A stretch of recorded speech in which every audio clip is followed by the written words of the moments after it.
जय माँ दुर्गे जय भवानी। आज सभी भाइयों से एक प्रश्न मेरा है। 15 अगस्त वाले दिन हमने झंडा लहराया, तिरंगा लहराया। क्या हम लोग आज़ाद हैं? अपने ही देश में रहकर हम आज़ाद हैं? मैं तो कहूँगी कि बिल्कुल आज़ाद नहीं है। क्या आप गेट खोलकर सो सकते हो? जहाँ आप अपनी बहन को, जहाँ आपकी बेटी को ये बोल सकते हो कि रात को घर पे अकेले भी आ जाओ, तुम्हें कोई खतरा नहीं है। रात की छोड़िए, दिन में भी आप ये बात बोल सकते हो कि अगर आपकी बेटी ड्यूटी कर रही है या कहीं जा रही है तो अगर वो आधा घंटा या 1 घंटा लेट हो गई तो आपको चिंता ना हुई हो। नहीं, आज हर बहन, हर माँ, हर बेटी खौफ में जी रही हैं, एक डर से गुजर रही हैं। हर एक के मन में एक डर बैठ गया है। फिर बोलते हैं कि बेटियां घर से क्यों नहीं निकलती, कैसे निकलेंगी, किसके भरोसे निकलेंगी, किसके भरोसे निकलेंगी? कानून व्यवस्था के भरोसे। आए दिन जहाँ पर बेटियों के रेप हो रहे हैं।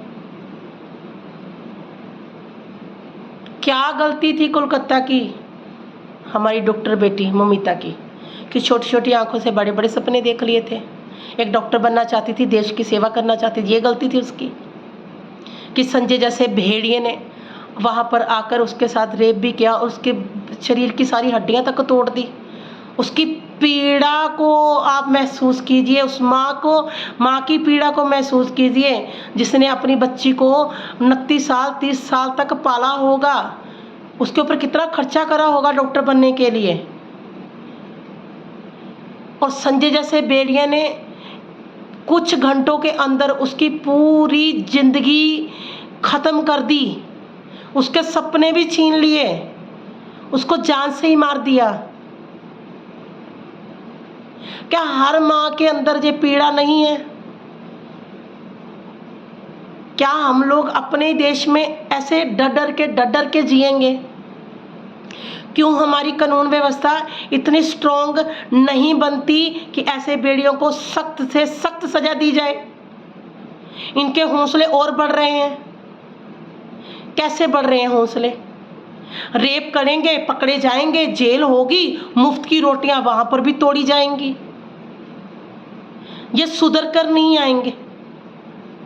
और जो 4 होंगे उनको भी यही शिक्षा मिल जाएगी। क्या होना है, रेप कर लेते हैं, कोई बात नहीं, क्या होगा, पकड़े जाएंगे, सजा हो जाएगी, जेल के अंदर चले जाएंगे, रोटी तो वहां भी मिली जानी हमें। अगर तुरंत इनको पकड़कर इनकी जैसे ही पता लग जाता कि ये सब कुछ इसने ही करा है, इसका किया दिया है, तो उसको सजा हो, ऐसी सजा हो कि उसको ऑन द स्पॉट उसको भी उतनी दर्दनाक मौत दी जाए जितनी उसने हमारी बेटी को दी, ममिता जी को। कैसी कानून व्यवस्था है बताइए? जिसने रेप किया उसका मुंह ढका हुआ है और जिसके साथ हुआ उसका दिखा रहे हैं आप। ये कानून व्यवस्था है? किस पर विश्वास करेंगे हम लोग? कहाँ जाएंगी हमारी बेटियां? किसका दरवाजा खड़काएंगी अपनी सुरक्षा के लिए? आज किसी की आवाज नहीं निकल रही, कोई नहीं बोलेगा। कोलकाता की बेटी है ना।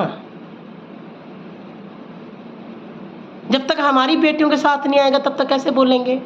जब तक हमारी इज्जत पे हाथ नहीं पड़ेगा तब तक कैसे बोलेंगे? आज सब समाज के ठेकेदार सो गए क्या चद्दर ओढ़कर? आज नहीं निकलते। आज फेसबुक के ऊपर कोई नहीं कमेंट नहीं आ रहा इनका, आज नहीं वीडियो डाल रहे।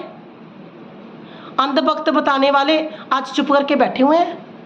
आवाज उठाओ ना आप, वो भी तो किसी की बेटी थी। बेटी चाहे मुसलमान की हो, चाहे सिख की हो, चाहे मेरे किसी भी दलित भाई की हो, किसी की भी बेटी बेटी होती है। ये मत सोचो कि उनकी बेटियों के साथ है तो हमारी सुरक्षित है। क्या आप उसकी सुरक्षा की गारंटी लेते हो? कोई सुरक्षित नहीं है मेरे भाइयों। जागो नींद से, आसपास नजर मार कर देखो हम लोग कहाँ बैठे हैं। जब तक आप लोग आवाज़ उठाओगे नहीं, जब तक हमारी बेटियों की इज्जतें ऐसे ही लुटती रहेंगी। ऐसी कानून व्यवस्था होनी चाहिए कि हाथ डालने से पहले 1000 बार, करोड़ बार उसकी भी रूह कांप जाए कि अगर मैं इसके साथ जैसा करूँगा मेरे साथ भी वैसा ही होना है। तब जाकर इस गंदगी से हमें मुक्ति मिलेगी, ऐसे भेड़ियों से हमें मुक्ति मिलेगी। तब जाकर कहीं हमारी उन बेटियों की आत्माओं को शांति मिलेगी। जरा सोचिए, आज माँ अपनी बेटी को डॉक्टर बनाने के लिए भेज रही है, पीजी में पढ़ रही है, क्या हमारी बच्चियाँ सेफ है वहाँ पर? हॉस्पिटलों के अंदर डॉक्टरों को हम लोग भगवान मानते हैं, जान बचाने वाले मानते हैं, उनसे हमारी बेटियाँ सेफ हैं क्या?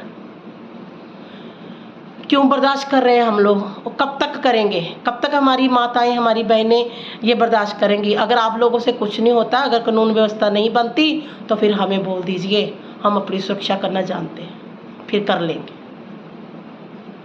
वंदे मातरम। जय दुर्गे, जय भवानी।